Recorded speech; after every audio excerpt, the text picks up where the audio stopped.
Hello students, this is Professor Faiz Raut from Jain College of Engineering, Department of MBA. Subject is Legal and Business Environment. I'm in Module 3, Part 3. In this part, I'm going to talk about meeting and proceedings take place in a company and some resolutions which are passed in these meetings. Okay, so to begin with, meeting is a group of people coming together to discuss something. In a company, meeting can be a meeting of board of directors or meeting of members. So in this part, I'm going to talk about a meeting which has been conducted by the members of the company. The members of the company include the board of directors, the shareholders, the owners, everyone. So there are three kinds of meetings. According to Companies Act 1956 and 2013, there are three kinds of meeting: statutory meeting, annual general meeting, and extraordinary general meeting. Okay, I'll start with statutory meeting. Statutory meeting is being held by every public company limited by shares and public company limited by guarantee, and it is not conducted by private company. So every public company limited by shares or limited by guarantee have to conduct this statutory meeting, and it should conduct this meeting between 1 to 6 months of the commencement of the business. If you remember, a public company needs a certificate of commencement of business in order to start the business. So once it receives this certificate of commencement of the business, and when it starts the business, after starting the business, after 1 month, but before 6 months, it should hold this statutory meeting. And this meeting is once in a lifetime of a company. That means it is only held once for one company. And why this meeting is held is just to acquaint the members with all the important facts relating to the new company. As the company is very new, who are the members, what are the future goals of the company, what are the different types of businesses the company is going to take, that all is discussed in the statutory meeting, so that the members will come to know what the company is planning to do in the near future. So how to call this statutory meeting? There is a procedure to call for a statutory meeting. There are 6 points which are very important for this. First point is a 21 days notice along with the statutory report is given. That means the members who are there of the company, every member will get a notice along with the statutory report 21 days before the meeting. If suppose the meeting is to be held on 21st May 2020, then before 1st May every member should get the notice along with the statutory report. This statutory report consists of the total number of shares allotted, the cash received, the details of the directors, auditors, managers, etc. And many other details will be mentioned in the statutory report. Third is certification of statutory report must be given by 2 directors. So these 2 directors should at least certify this report, sign it, and then this report will be circulated to the members of the company along with the notice. Fourth is copy to be sent to the registrar.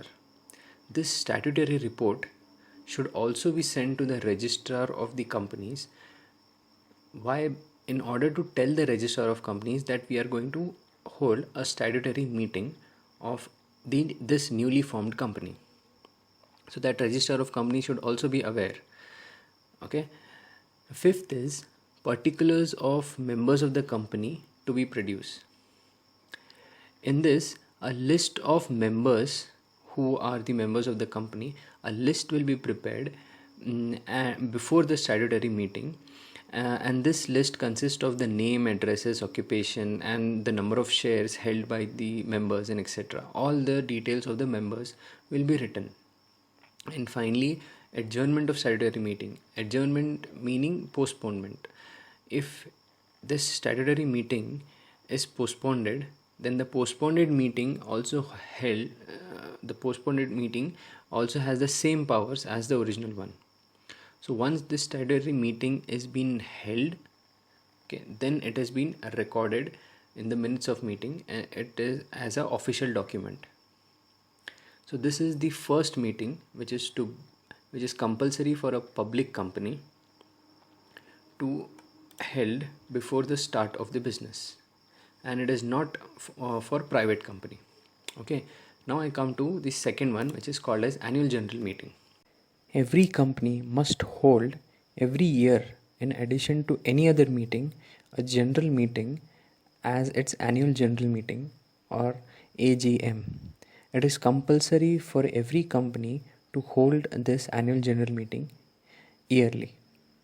Every year, meaning within 15 months, it should hold at least one annual general meeting. Suppose a meeting is held in January 2020, annual general meeting, then the next meeting should be held before April 2021. That is, before 15 months gets completed, another annual general meeting should be held. Generally, annual general meeting happens in the month of December, January and February. If any one of you are having shares of any company, so just check your mailbox.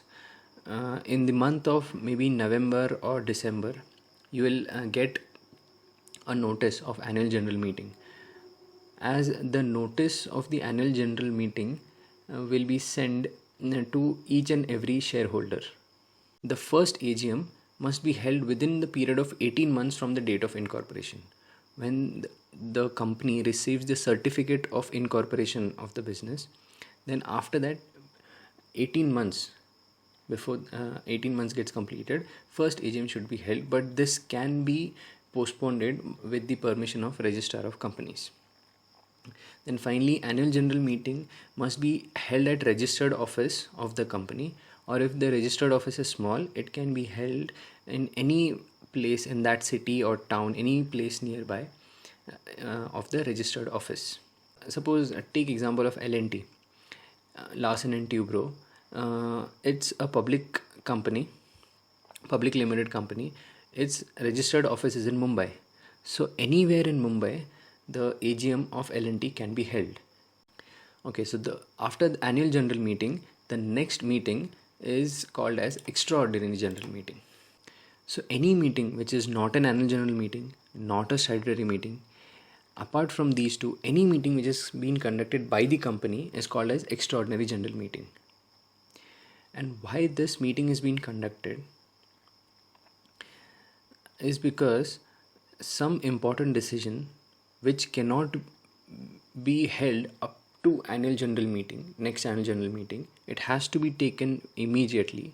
Then there is a requisition by the prescribed number of members. These members give a requisition to the company in order to hold a extraordinary general meeting. And once the company receives the requisition, the board of directors of the company plans the meeting, and the meeting is conducted. There are three types in which this meeting can be called. First is by board of directors. When board of directors receives a requisition from at least 1/10 of the members or the shareholders of the company, if they receive that kind of requisition, so within 45 days of receiving that requisition, the meeting should be held and it should be organized by board of directors. If suppose board of directors are not able to organize this meeting, then second, the meeting can be organized by the requisitionist. Those who are giving the requisition, they can organize the meeting, and whatever the expenses are there, the directors have to bear it. Third, the power of tribunal to order a meeting.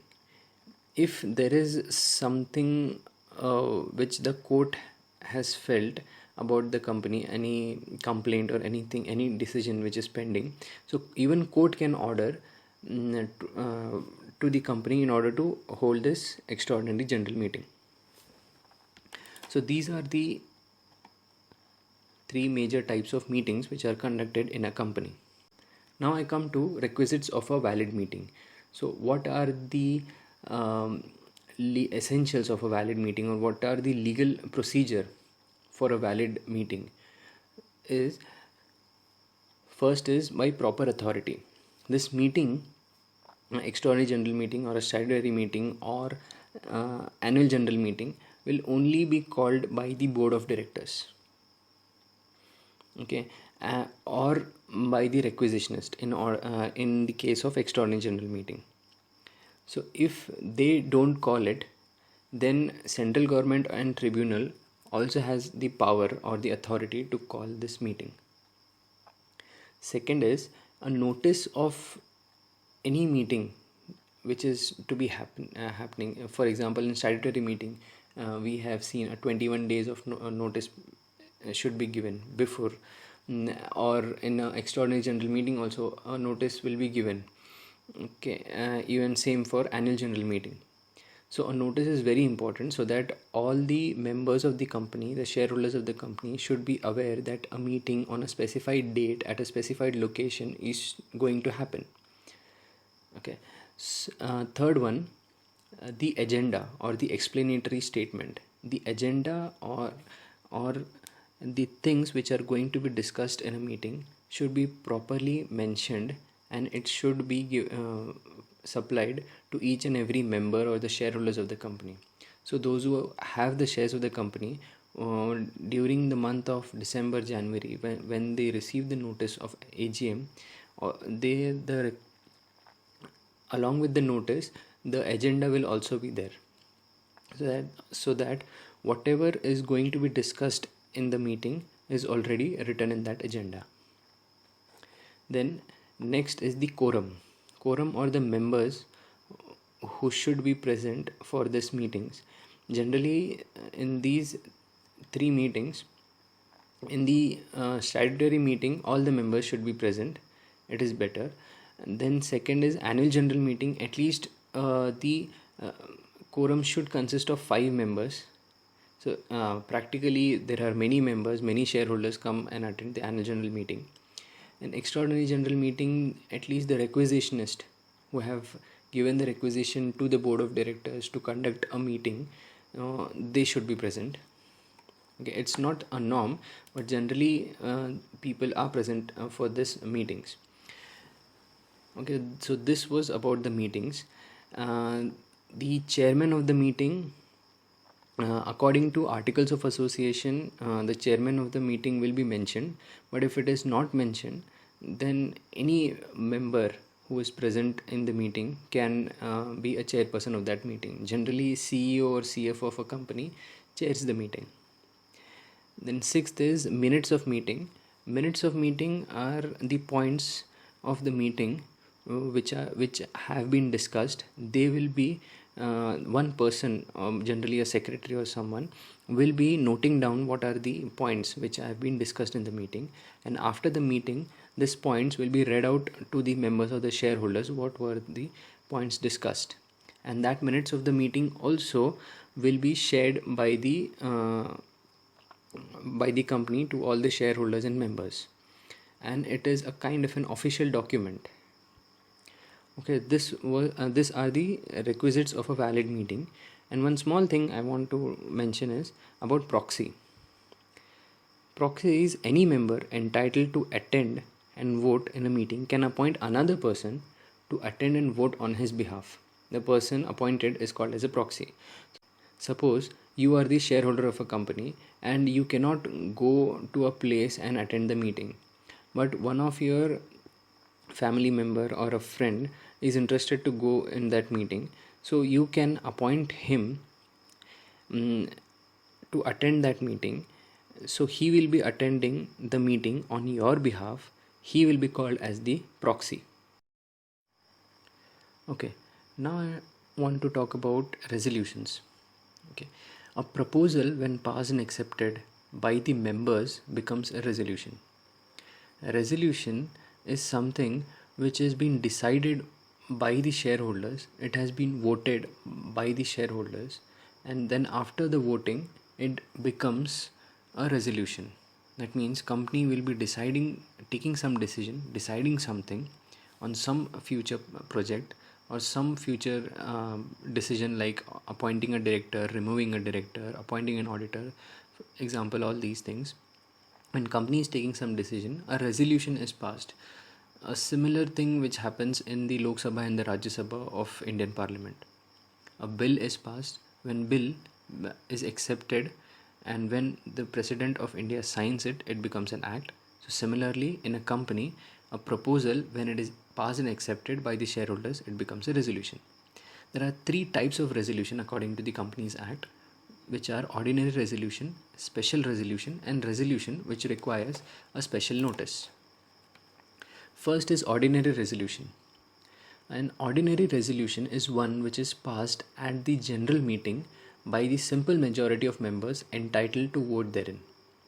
So an ordinary resolution is generally passed in the AGM with simple majority. Simple majority means more than 50% of the members should vote for the decision to be passed. If more than 50% vote for the resolution, then it is passed. If less than 50% vote for the resolution, it will not be passed. Simple as that.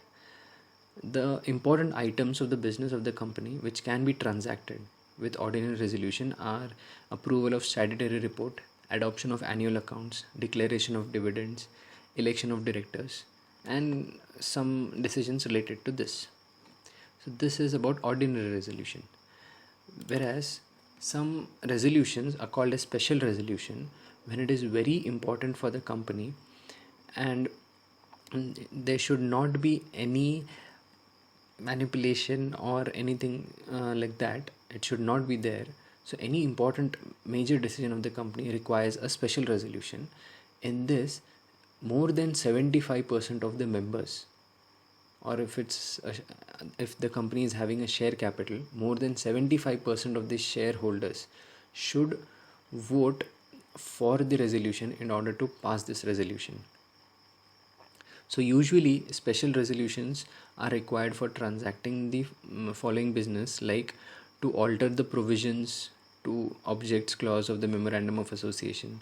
Suppose a company is not entitled to go into some kind of business, then a special resolution is to be passed in order to amend the memorandum of association, or in order to change the company, or to alter the articles of association, or if company is planning to issue more shares to the outsiders, then, or if the company is being ordered by the court to wind up or to close down the company, it has been ordered by the court. So in all these cases, it is necessary for a special resolution to be passed. They cannot make an ordinary resolution and pass these decisions. So these important decisions require special resolution. And finally, the last one is resolution which requires special notice. This resolution which requires special notice are generally these are the resolution which require special notice are generally in extraordinary general meeting, because for some specific thing, these resolutions are created. So it goes like this. In addition to above two resolution, there is another class of resolution provided under the Companies Act which require a special notice to be given in respect of them. So special resolution can be in following cases. A notice will be given for the appointment of an auditor other than the retiring auditor. A notice can be given for express resolution that the retiring auditor should not be reappointed, for removal of a director before the expiry of his term, for appointing another person as the director in place of the removed director. For all these things, a special notice should be given for the resolutions. So these are the three types of resolutions which are being held in a company.